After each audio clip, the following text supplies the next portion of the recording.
Donc, l'utilisation du logiciel Viben pour le pliage. L'icône Viben exe. Le dongle doit être présent sur le PC, sur le port USB pour que la licence se lance. Et petit avertissement, c'est une licence éducation. Donc on arrive à l'environnement, on a déjà vu. Donc je rappelle qu'il faut aller dans emplacement ici et pointer à ce niveau-là le répertoire de travail et recopier ce chemin dans les 3 répertoires de travail ici. Une fois que c'est fait, je peux ouvrir. Donc je vais ouvrir mon fichier. Donc, on a l'environnement de travail. Ici, on a notre produit. Donc, on a ouvert le produit qu'on avait converti via AlmaCam. Et là, on obtient donc le produit déplié ici, où on voit que chaque pli est identifié par une lettre. Cette fenêtre-là nous fait voir le produit déplié. Ici, la liste des plis à faire. Donc en bas, les plis non encore pliés. Et en haut, la liste des plis dans l'ordre où ils sont effectués. Et enfin, à droite, une prévisualisation en 3 dimensions de la séquence de pliage qui est sélectionnée. Alors, avant de commencer, on va pouvoir faire quelques présentations. On peut sélectionner la machine que l'on va utiliser. Là, il n'y en a qu'une de disponible à l'IUT, mais on pourrait en choisir plusieurs. Visibilité, on peut voir uniquement le produit avec les doigts, donc ce sont les butées arrière qui sont représentées. Visibilité, produit avec doigts et outils, ça c'est ce qu'on va voir le plus fréquemment. Et des fois, ça peut être utile s'il nous donne des collisions avec le bâti de la machine, d'afficher toute la machine. Voilà.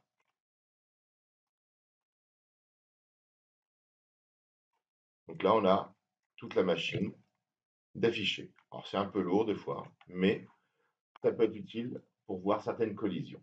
Donc je vais les doigts.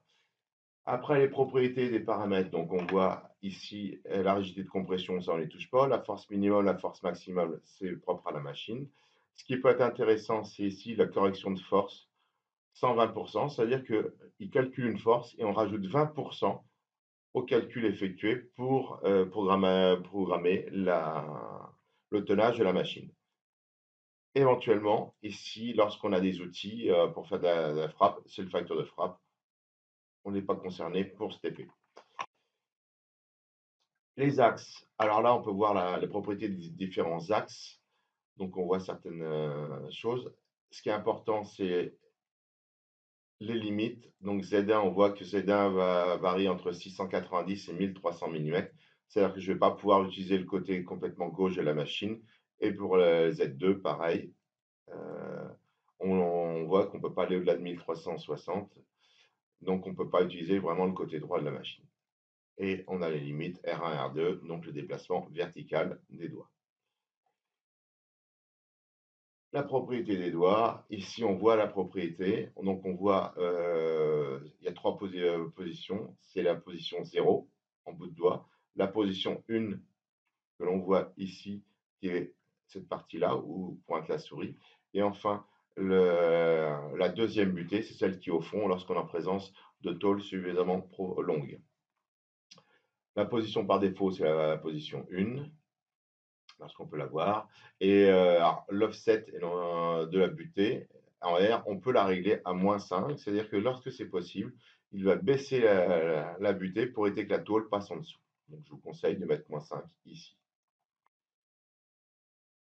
Le produit, définition du pli, retourner le produit. Alors là, on peut retourner le produit aux propriétés. Donc on retrouve les caractéristiques de numéro de produit, un nom de plan, vous pouvez mettre votre nom n'importe quoi, l'épaisseur et le matériau.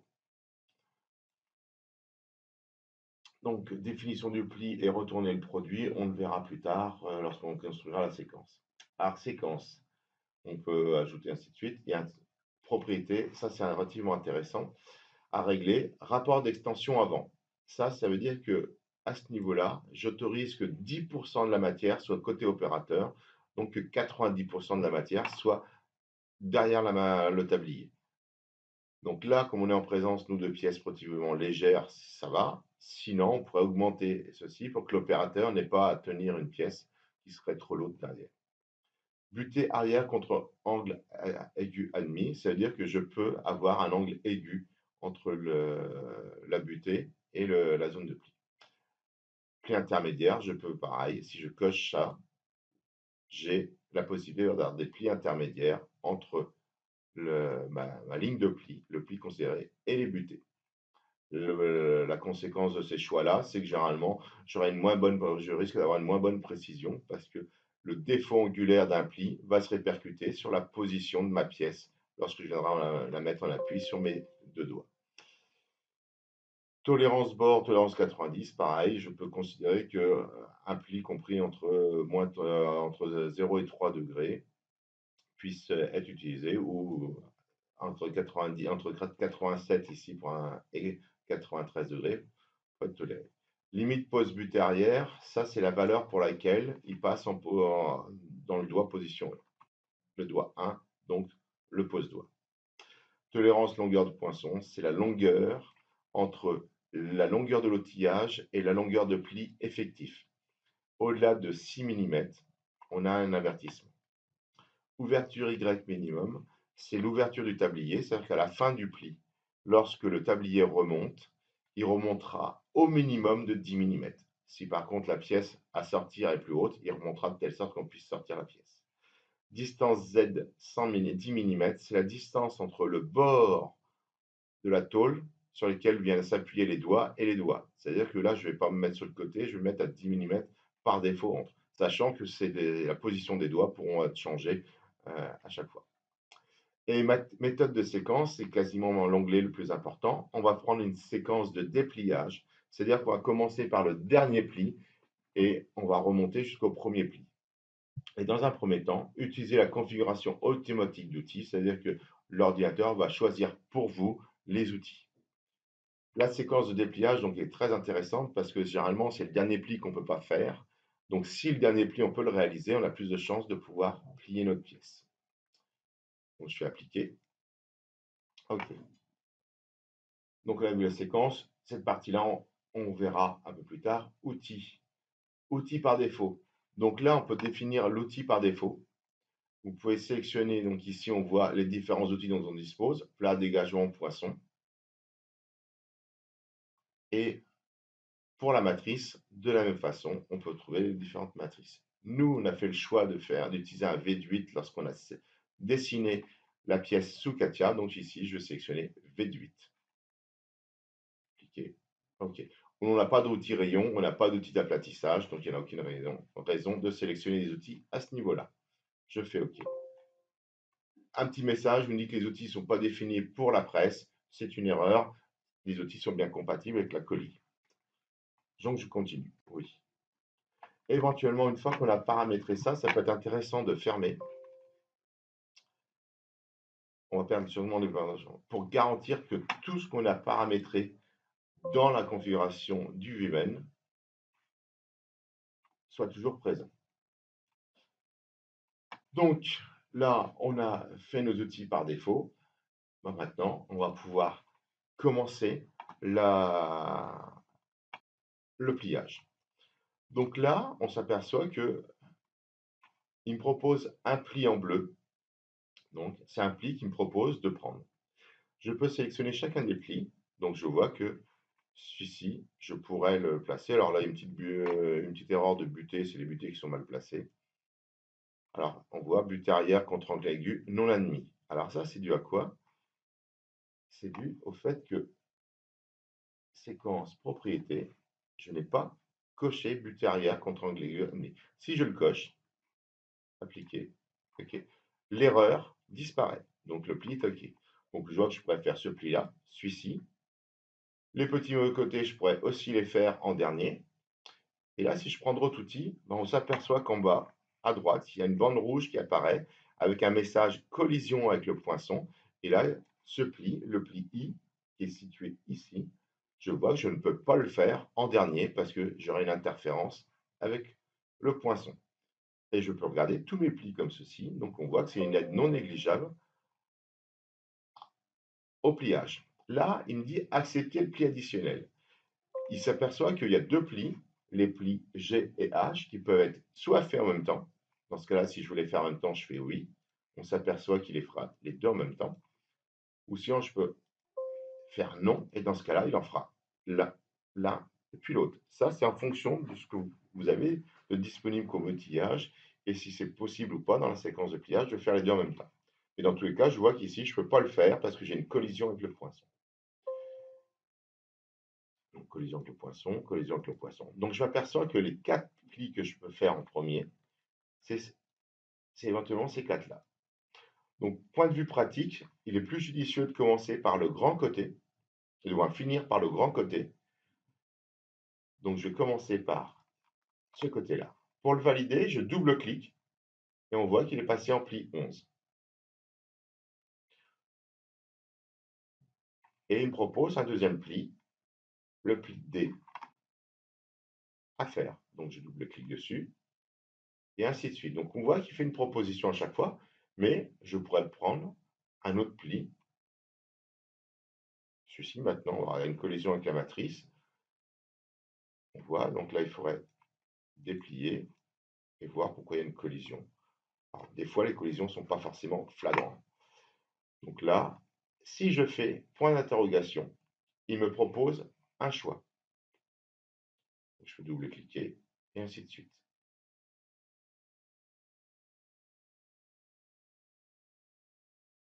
Là, j'ai ma séquence de pliage qui vient d'être faite. On peut la passer en revue en déplaçant.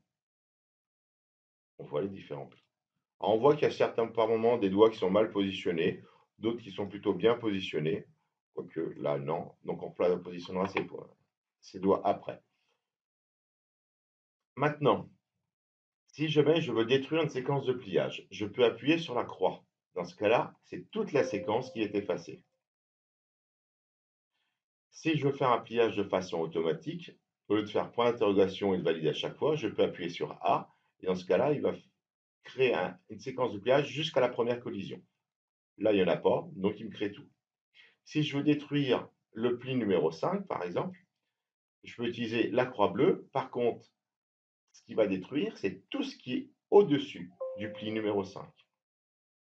Et après, je peux continuer. Donc, généralement, si le produit est bien dessiné, on peut directement appuyer sur A pour automatique. Une fois que c'est ça, là maintenant, on va se focaliser sur la position des doigts.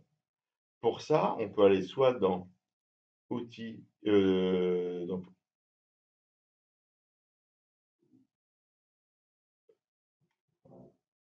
séquence positionner les doigts, ou ce que je fais plutôt, clic droit sur un doigt, positionner les doigts. On a une boîte de dialogue qui apparaît, et cette boîte de dialogue va nous permettre de positionner les doigts sur le pli, excuse-moi, sur l'arête de la tôle. Donc alors on voit qu'on a deux doigts, le doigt sélectionné et le doigt qui est en vert, et je peux, avec le taillé du pas ici, bouger soit vers la droite, soit vers la gauche. Si je change mon pas, 1 mm, je vais pouvoir le positionner plus précisément. Changer la bride, ça permet d'être dans l'encre. Pas très utile, dans certains cas, ça peut l'être. Donc, je vais bouger un autre. Pose doigt, alors ça c'est intéressant, ça va permettre de positionner le doigt soit en butée, soit en pose doigt 1 ou en pose doigt 2. Alors on s'aperçoit que là, si je le valide, les doigts traversent l'ensemble, donc ce ne sera pas possible. Donc, on va essayer, à chaque fois que c'est possible, de positionner les doigts, de telle sorte qu'ils soient en pose doigt, comme ça l'opérateur n'aura pas besoin de faire un effort pour être sûr que la tôle ne passe pas en dessous des doigts. Je vais essayer maintenant de positionner le deuxième doigt. Mouvement vers la droite.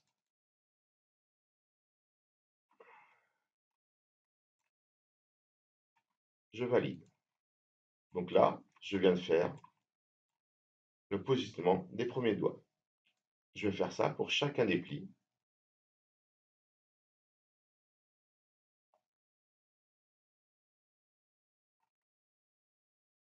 On y va, positionner les doigts.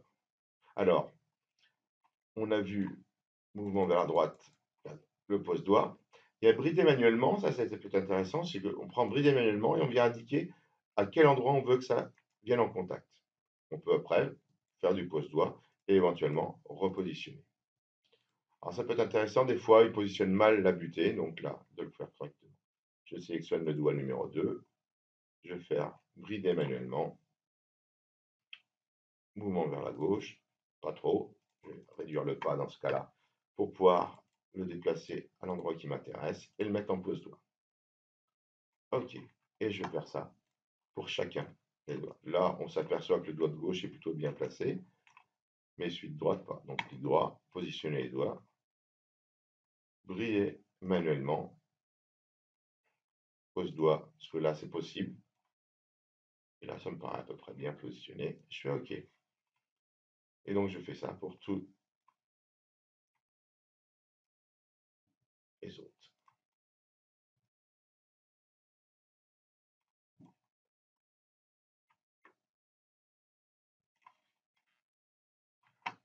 Là, on voit qu'on a le même problème que tout à l'heure. Positionner les doigts, brider manuellement.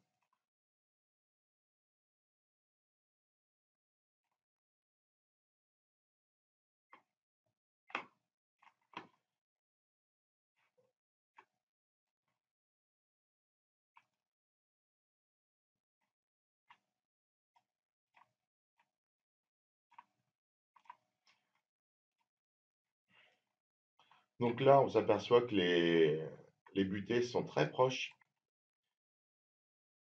de l'axe du pliage. Donc, je ne vais pas pouvoir utiliser le pose-doigt parce que si je le pose, ce doigt-là va être en collision. Si je place en pose-doigt, on s'aperçoit qu'il y a une interférence avec le doigt. Donc, là, je laisse tel quel. Cela, pareil. Ici, positionner les doigts. Le premier, brider manuellement. Là, en pose-doigt.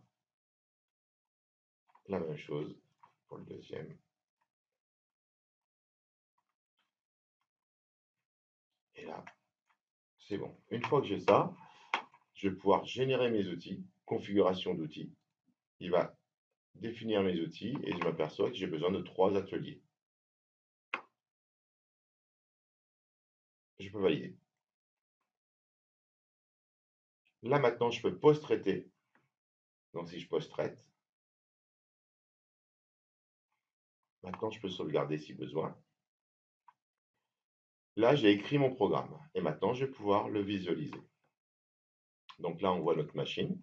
Cette fois-ci, elle est complète avec la forme exacte des doigts à l'arrière et je vais pouvoir, pour chaque année pli, donc là, je peux faire lecture.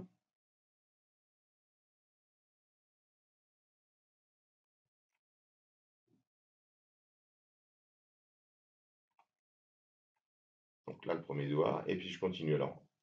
Le tablier va descendre. Et là, on s'aperçoit qu'il y a une collision. Alors, la collision est simulée par une boule rouge qui d'abord est très grosse et qui diminue, et ça permet de voir où est le contact. Alors, on va regarder ici en appuyant sur ignorer. Et on s'aperçoit que là, l'ensemble est passé à travers. Donc, pour éviter ça, il va falloir faire ce qu'on appelle un recul. Donc, on peut cliquer sur cette fiche-là et on voit qu'on a un recul l'axe X, 50 mm, simulé. On le refait. Et là, cette fois-ci, les doigts reculent et la pièce est pliée après. Et je vais pouvoir faire ça pour chacun des plis. Alors, ce message-là, normalement, je ne vois pas. Il n'existe pas.